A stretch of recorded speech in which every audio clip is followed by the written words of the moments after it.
अस्सलाम वालेकुम। मैं उमर मीर आज आपको एक ऐसे टोकन के बारे में बताऊंगा कि जिसका मेन मकसद इन्वायरमेंट को बेहतर करना है। इस टोकन के रिव्यू करने से पहले मैं आपको यहाँ पे एक डिस्क्लेमर लाजमी तौर पे देना चाहूँगा कि ये एक पेड प्रोजेक्ट है और मेरा मकसद आपको सिर्फ एजुकेट करना है कि इस टोकन का जो बिजनेस मॉडल है वो किस तरह काम करता है और क्या प्रॉब्लम्स के सॉल्यूशंस हैं जो कि ये टोकन प्रोवाइड करेगा।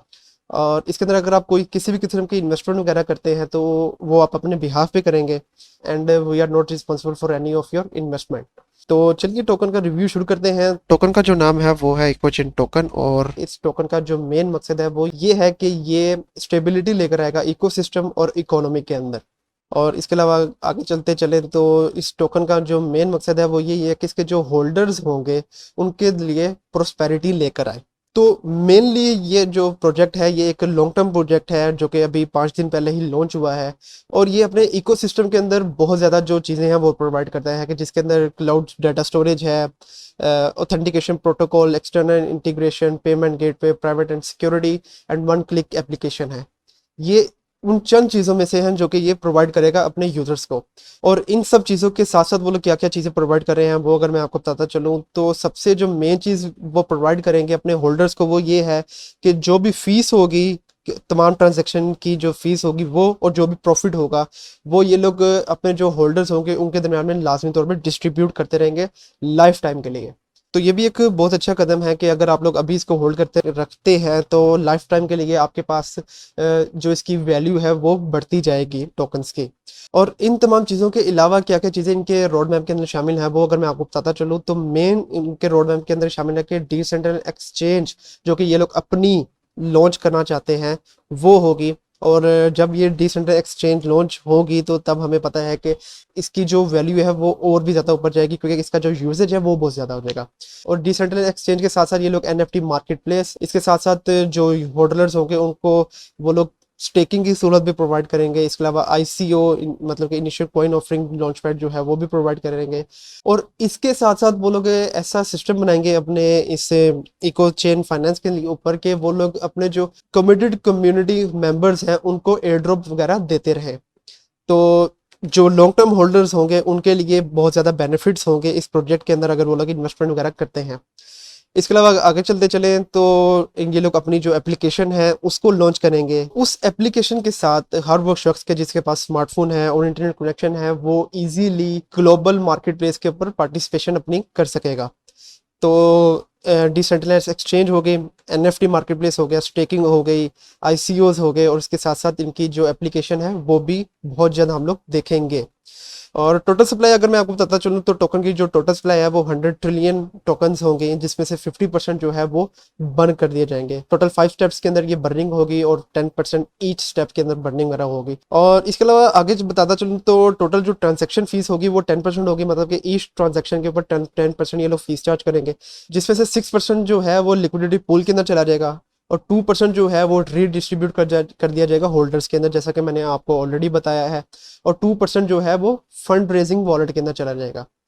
और मेन मकसद जैसा कि मैंने आपको इस टोकन के बारे में बताया कि मेन मकसद ये है कि वो इन्वायरमेंट को बेहतर करेगा और वो इन्वायरमेंट को इसी तरह बेहतर कर सकता है कि जो ये डिफरेंट किस्म के जो फंड्स हैं उनको रेज करे और उनको इन्वायरमेंट की बेटरमेंट के ऊपर लगाए।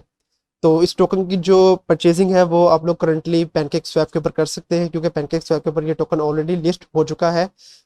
और इसके अलावा अभी आगे चलते चलें तो मैं रोड मैप के ऊपर आना चाहूँगा कि रोड मैप के ऊपर जहाँ पे टोकन की क्रिएशन, वेबसाइट की लॉन्च और प्री सेल लॉन्च इन लोगों ने ऑलरेडी कर चुके हैं।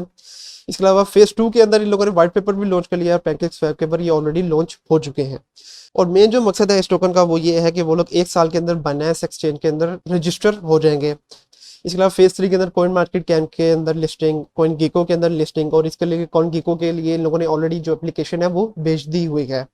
और फेज 3 के अंदर इनके जो पहला जो ऑडिट होगा जो कि थर्ड पार्टी ऑडिट होगा वो भी होगा। और ऑडिट के लिए हम लोग जानते हैं ऑडिट के बाद बहुत ज़्यादा बेटरमेंट आती है किसी भी कॉइन के अंदर। और इसके अलावा फेज 4 के अंदर ये लोग अपनी जो एक्सचेंज है उसको लॉन्च करेंगे और एक्सचेंज के बारे में जैसे मैंने अभी आपको बताया कि जब भी इनकी जो एक्सचेंज है वो लॉन्च होगी, तो उसकी वजह से बहुत ज़्यादा जो सरमाया है इस कॉइन के अंदर आएगा, और उसकी वजह से इस कॉइन की जो वैल्यू है वो बहुत ज़्यादा ऊपर जाएगी, क्योंकि एक्सचेंज के यूज़ जो है वो बहुत ज़्यादा होता है। और फेज़ 5 के अंदर इनका जो NFT मार्केट प्लेस है ये उसको लॉन्च करेंगे, और NFT मार्केट प्लेस जब लॉन्च हो जाएगा इनकी एक्सचेंज के ऊपर, तो हम लोग देखेंगे कि उसकी वजह से इसकी वैल्यू भी बहुत ज़्यादा ऊपर जाएगी। और फेज़ 5 के अंदर इनका जो सेकंड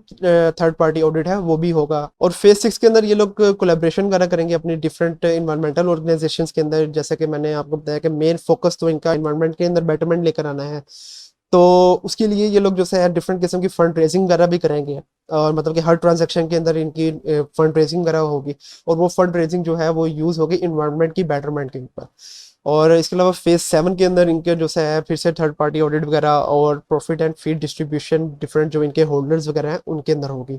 और ये जो प्रोजेक्ट है ये बाइनेंस स्मार्ट चेन की ब्लॉकचेन के ऊपर जो के बना हुआ है, तो इसीलिए इनका जो मेन फोकस है वो यही है कि ये बाइनेंस एक्सचेंज के ऊपर बहुत जल्द लिस्ट हो जाए। और इसके बाद ये लोग जो है सब प्रोजेक्ट जो है वो लेकर आएंगे कि जिसके लिए वो लोग एयर ड्रॉप्स वगैरह लेकर आएंगे अपने जो कम्युनिटी के मेन होल्डर्स हैं उन लोगों के लिए। तो रोड मैप इनका बहुत क्लियर एंड कट है। अब जैसा कि हम लोग जानते हैं कि बहुत ज़्यादा क्रिप्टो करेंसीज को सिर्फ इसीलिए एक्सेप्ट नहीं किया जाता है ऐसा पेमेंट मेथड, क्योंकि उनकी वजह से इन्वायरमेंट के ऊपर बहुत ज़्यादा नेगेटिव इफेक्ट्स वगैरह पड़ रहे थे।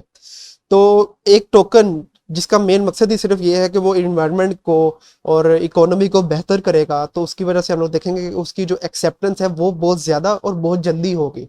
और इसकी वजह से इसकी जो प्राइस है वो बहुत ज़्यादा यूज़र जा सकती है। और एट द एंड हम लोगों को नज़र आ रहा है कि ये जो प्रोजेक्ट है this is one of a very great project, और बहुत ज़्यादा हम लोग देखेंगे कि यूज़र्स इनके पास आएंगे लाजमी तौर पे, क्योंकि एक बहुत अहम जो प्रॉब्लम है उनका सलूशन ये लोग प्रोवाइड कर रहे हैं। और लास्ट में अगर मैं इसका आपको चार्ट दिखाता चलूँ जो कि पूलकॉइन डॉट फाइनेंस के ऊपर ऑलरेडी क्योंकि ये लिस्ट हो चुका है, तो यहाँ पे आप देखते हैं कि इसकी जो वैल्यू है वो तकरीबन अपने ऑल टाइम हाई को टच करके आ चुकी है, जो कि बहुत ज़्यादा है, और इस वक्त इसकी जो वैल्यू है वो बहुत नीचे चल रही है। So this is one of a very good chance कि अगर आप लोग इसके अंदर इन्वेस्टमेंट करना चाहते हैं, क्योंकि जैसे कि हम लोग बहुत अच्छे से जानते हैं कि मार्केट रिपीट इट और cycle repeat it in crypto currency, तो इसकी जो वैल्यू है वो इधर तक आएगी, और जब इसका जो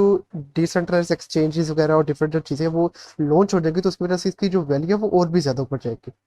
तो मैं उम्मीद करता हूँ कि मैंने जो नॉलेज आपको प्रोवाइड करना था रिगार्डिंग दिस प्रोजेक्ट वो आपको मैं दे चुका हूँ, और अब आपको बहुत अच्छे से आइडिया होगा कि क्या आप लोगों ने इस प्रोजेक्ट के अंदर अपनी इन्वेस्टमेंट करनी है या नहीं करनी है। तो अगली बार तक के लिए इजाज़त दीजिए। अल्लाह हाफिज़।